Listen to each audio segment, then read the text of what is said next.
You were just saying you had an amazing season this year for the first time. Yeah, I mean, our youth league side sort of stepped out and had a big rebuild over the past 2 years with new coaches, new players coming in from out of town and locals, obviously. And it's given us the opportunity to really break out and show what we can do and the way that we play basketball. And so we've had a breakout season. And we're finished top of the ladder, and we're going into our finals this weekend with high hopes and see where we go. Yeah, can you run us through who you're playing and what you're expecting from them this weekend? We're playing Corio Bay. They've got a really powerful centre as well, so that'll be competition for me, I guess. But he's long. He likes to block shots. He gets around on the boards. And they've got a point guard who just shoots the lights out if you give him any space. Then so we're sort of ready to step up on those guys and really lock down on they're probably three major players that they've got. So yeah.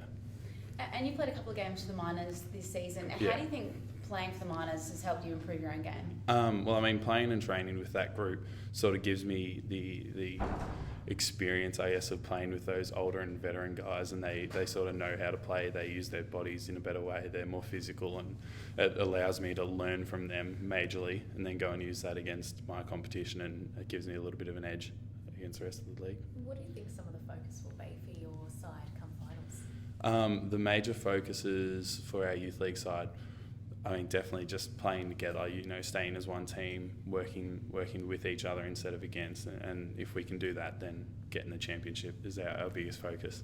And as mentioned before, you've had a pretty good season. Are you confident going into the finals? I mean, we're always confident. I guess we have to go in every game with confidence, but knowing that it's going to be a battle. And if we come out on the right side, then yeah. That centre you mentioned, what was his name? Their centre, Patrick Goodyear. Okay, and how do you usually match up against him? Is it usually a tough bout?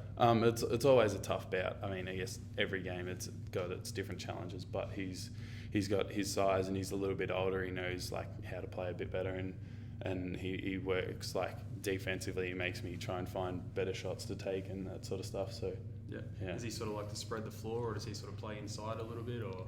I mean, he does a little bit of everything. He likes to play inside the most, but he can definitely step out to the perimeter and make me move a little bit more than I like, I guess. And is this your first season in the Youth League 1? Did you come down from Championship Division No, last year? so we played the last few seasons in Youth League 1, but this is our first season that we've sort of really finished top and had the position that we've sat in. So yeah. And if you win the competition this year, does that mean you'll get promoted back up to the Championship comp?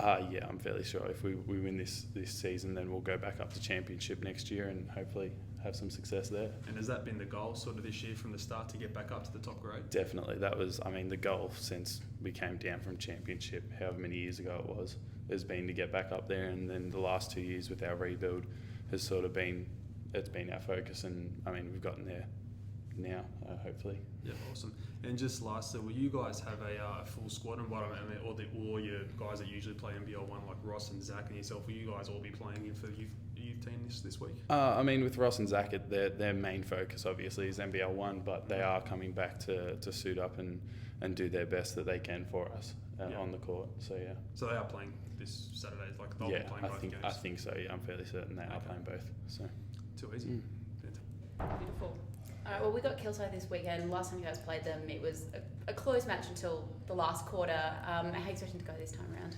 Yeah, look, I'm expecting a pretty tough game. Obviously, when you get to the finals, usually they're tough games. No one usually breaks away unless something drastically goes wrong. But look, they're a pretty talented team, and they were top 4 last year.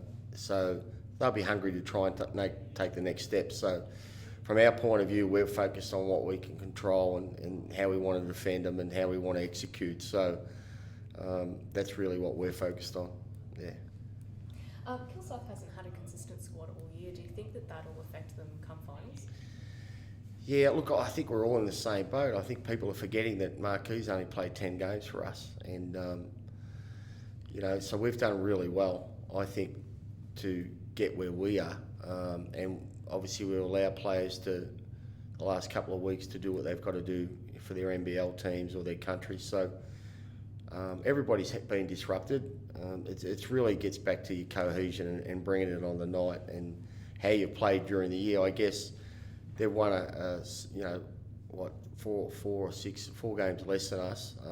So that would indicate there's probably less inconsistency there. But anyone can bring when it's one game. Anyone, if they get it together on the night, obviously they're going to be tough opposition, and that's important that we understand that as well. I'm just really happy we've got everybody healthy. We've worked really hard to try and rest people and monitor their workloads. In particular, Marquise, you saw he played better than expected last week. So Quiney comes back. So I'm just happy that we've got a full team leading into this game. So as far as making comment about Kilsyth, I mean, it's always difficult to tell how your opposition's going to be. So what you do is focus on what you can control. On that note, the Cobras like to play a bit of zone defence. How will the Miners get around that? Yeah, well, we've been getting zone defence since we played the Kilsyth. They probably think, I think that they mixed up zone against us previously, and we probably had trouble with it for 3 or 4 minutes, and basically blew it out in the last quarter. We blew their zone apart. So, hence, the result that we got. So we know what to expect. They're going to play a lot of zone. They'll mix it in with man-to-man. Probably be a majority. Teams have struggled to guard us man-to-man. So pretty much everybody since that round 6 game, have tried to play zone against us. Hobart played zone the whole game. We blew them apart. So it gets back to, us making shots. We've got the structures in place to get us open shots, and it's just a matter of putting the ball in the hole, but also you don't want to fall into the trap of just shooting the ball from the perimeter. You can kill zones inside, so our focus will be to continue to get the ball inside. Things open up, then we'll look at the outside game. But you want to balance, but the best way to kill zones is inside first, and that's what we'll be focused on. And how have the last couple of losses affected what you've done in training this week? Yeah, look, we've been undermanned, as you know, with 3 players out, but that's been decisions that we made in respect to letting Quiney go, letting Josh go. So you would hope that we'd win those games, but in saying that, when you've got so many players out, it's going to disrupt you to a certain extent. Against the Melbourne Tigers, I was pretty happy because, we kept fighting back and we just couldn't get over the hump. And so in some ways too, it gives you a bit of a reality check that, if you've got somebody in foul trouble or someone is missing, then other people need to step up. So I'd like to think that we base our confidence on what we've achieved during the season. And we've probably been thrown a little bit of the Muhammad Ali rope-a-dope. We're on the ropes right now. We're letting them, what Melbourne did and what Waverley did, and now we're going to come out punching. And just from your experience as a coach, how does playoff basketball differ to regular season basketball? Does it slow down? Is it sort of more intense? It can. It just the officiating sometimes I think changes. It tends to be a little bit more physical in regard to playoff basketball and regular season basketball. I'd like to think that we've been playing playoff basketball during the year, trying to condition the guys to focus on the things that we can control, which is defence and rebounding, because that is key to winning playoff games. So we've been consistent in that area. I think you can get caught up with thinking, we've got to go up a level, and realistically, you just got to play to your level. Because I think teams can go over the top in respect to thinking, this is a big game. For me, every game's a big game, and I think if you develop that mentality of being consistent, and that's what you want to do, you want to take that in the playoff games. So there's no magic formula, there's no magic, but if you've been consistent in how you play, you can take confidence in that, okay, we've been playing this way, we've got to get that done. Because a lot of times players go over the top and actually don't perform to their ability. So I keep saying, it's about just continuing to do what you do well, which was what got you here. Perfect. I just need a second person to talk about the Youth League 5 packs. Yeah, that's good. On that. I've had a lot to do with them. So, awesome. Yeah. I was thinking, you've had a few of them play. That's been because you guys have been so successful. How do you think that's impacted on how good their team's been this year?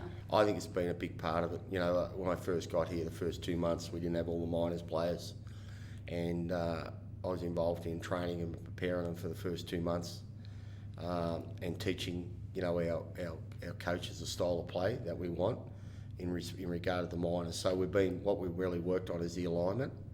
and that's a big key word. So if you want players to come up from your youth league team or juniors, if they're aligned to your senior program, the transition for them to fit in with us is a lot easier, and I think the improvement comes from them being with us as well.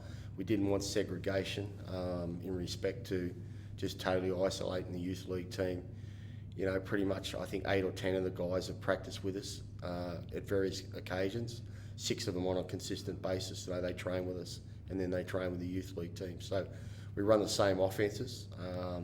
So the key for me, I was surprised when I found out they were in a lower division, and they've been that way for a couple of years, because you want them playing in the best competition possible to prepare them to take the next step to the minors. So it's really pleasing that they're on top of the ladder, the same as us. So that says something about our program being aligned and the improvement across the board, which is really important for as far as creating depth and providing opportunities for these young guys to make our team in the future. So I'm really happy that they've done well.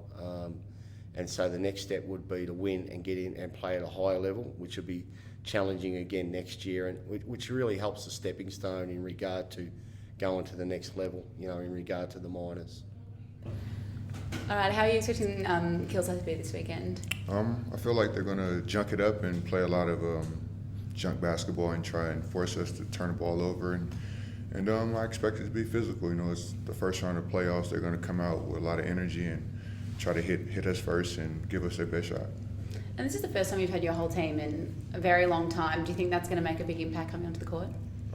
Yes. You know, the chemistry that we have as a group, I think it's really good at the moment. And you know, when you take people away, you're forced to do things that you're not generally used to. So I think that kind of throws off the structure of our team. But you know, having everyone back, I think we'll be flowing and we'll have a great weekend. Anyone else? Well, when you say junk basketball, do you mean like you think they're going to slow it down, foul a lot, you know, try and sort of slow the pace a bit? Or when I say that, I think they'll trap randomly. You know, they'll play man and go back to zone. I just feel like they'll be very inconsistent and make it tough for us to read on what they're actually doing and try to make us think and slow the game down, of course, yeah. And just you personally, you know, with your experience in NCAA and whatnot, you know, do you love playing sort of playoff basketball and stuff like that? Personally, yes, I do, because I'm a competitor. I love to compete, so definitely. So I'm looking for a tough game, and I'm going to be there to match their intensity or try to take it to another level. And what are the big differences in games like these compared to regular seasons? You know, the sort of the crowd louder and the crowd physical louder, for sure. The crowd and the refs seem to put their whistle in their pocket and kind of just let you play. And I feel like the aggressor usually wins those battles. Do you prefer that? I don't mind it. Yeah. I don't mind it. Excellent.